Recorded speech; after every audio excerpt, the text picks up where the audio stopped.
Hi, my name is Royall Yonkers from Fort Hays State University, and I'm here to present you an RLO on cultural diversity. First, I'll start off with a quote by William Sloane Coffin, Jr.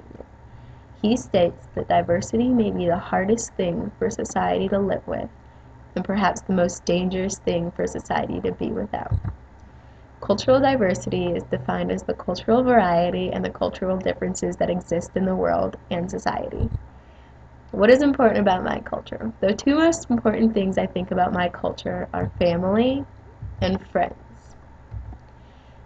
First, we'll start off with my community. I'm from a little town in Nebraska called Amherst. We have a population of about 300, and the size of our town is about 2.2 square miles, which is about 4 blocks wide. And this is Nebraska, and the red highlighted area is Buffalo County, which my town's in. And this is a bigger picture of the county, and the red spot is where my town is. And then on the right, we have a picture of the main street in my town. This is a picture of the co-op in my town. This is where we get gas at. And this is a picture of the old fire hall, which is being replaced at the moment, but this is the one they use right now. And this is a picture of, on the right, you have one of the mechanic shops in our town. And on the left right here, you have the bar and grill where you go to get food. And this is the community center. Now we have family. There are big and small families in my community. It really depends. And then you also have divorced families, which are where the parents split up. Now we have food. Where I come from, we eat lots of beef because we're a big beef state. And we get our beef usually from Belschner's right here, which is the locker. They process meat, and that's usually where we get our meat. And then we also have home cooked food. And then we have a lot of boxed dinners usually, which is right here, the hamburger helper, and it comes with everything and you just need to add the hamburger. And then in our culture, there's a lot of frozen foods that are used in every day. And then you have eating out. First you have fast food restaurants, and then you have nicer restaurants such as Whiskey Creek and Applebee's.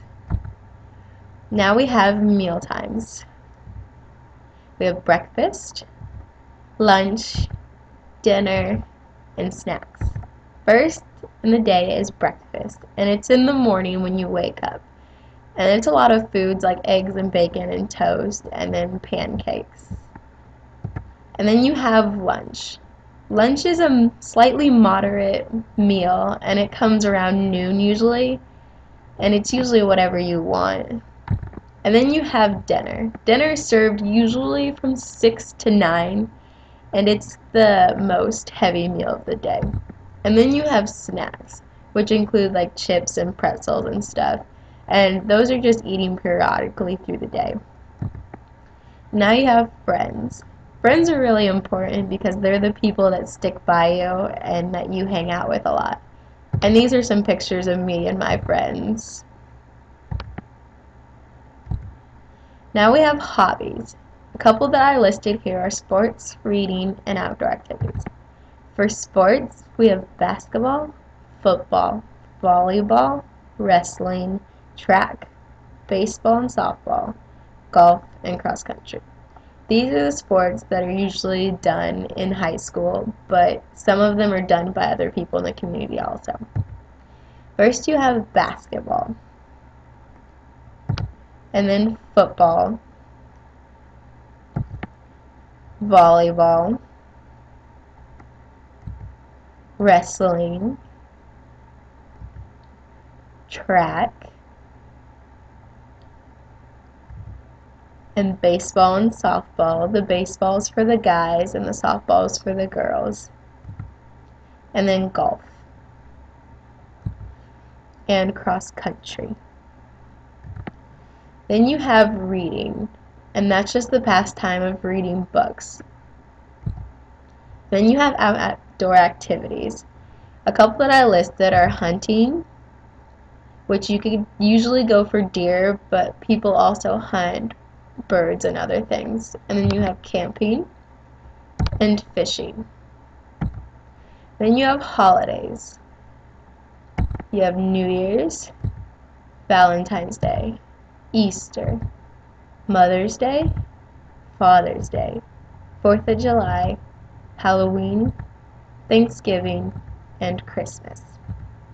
First, you have New Year's, and it is celebrated on the first day of the year, and usually there's a big celebration and sometimes fireworks, and there's a big countdown leading up to midnight, and in Times Square, which is in New York, they drop a big ball that is right here every New Year's.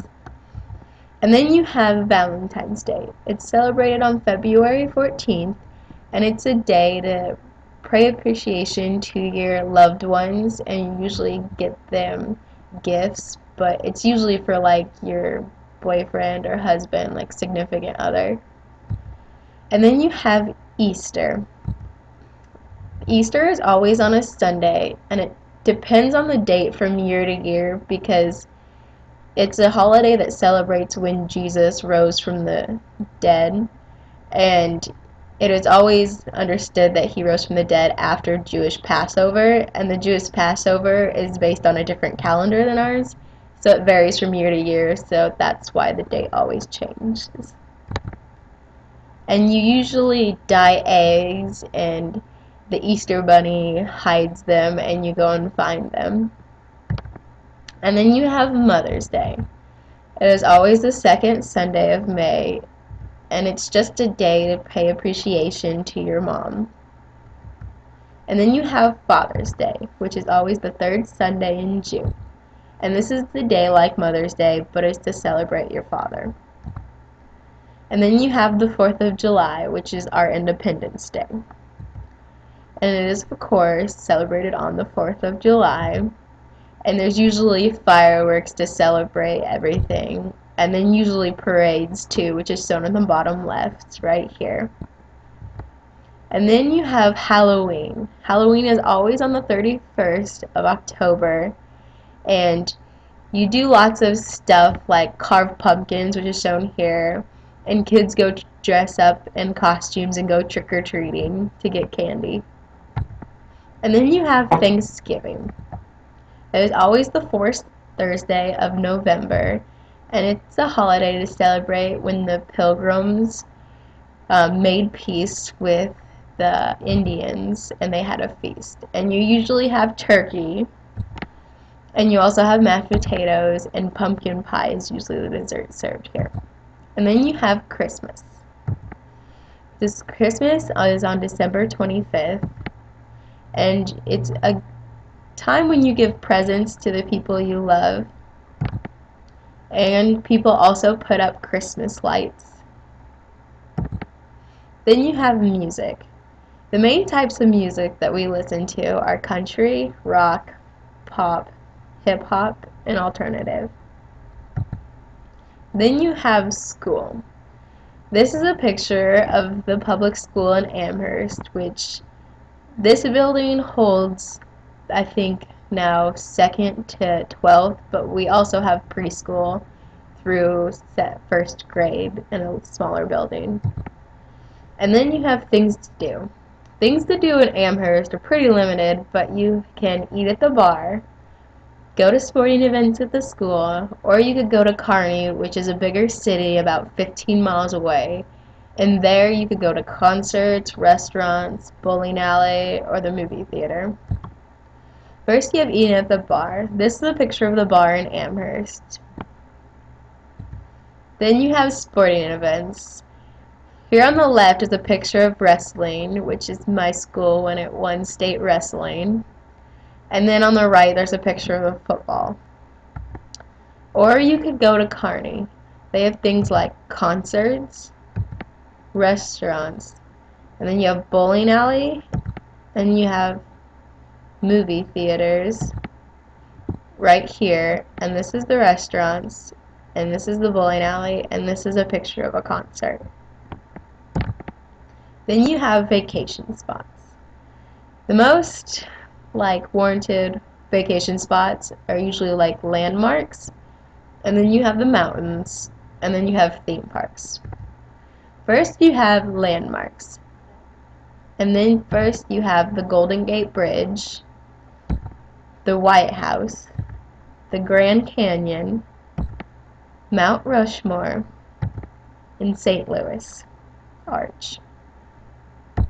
And for the mountains, we have two mountain ranges in the U.S. And the first is the Rocky Mountains, shown here, located with the red. And then you have the Appalachian Mountains. And this is a picture of us snowboarding, and you could go snowboarding and skiing in the mountains, but usually the only mountains that have snow on them are the Rockies. Then you have theme parks. You have Worlds of Fun, Six Flags, which has multiple locations all over the U.S., and then you have Disneyland and Disney World, and that's shown by the big castle. And this concludes my presentation. I hope you enjoyed it.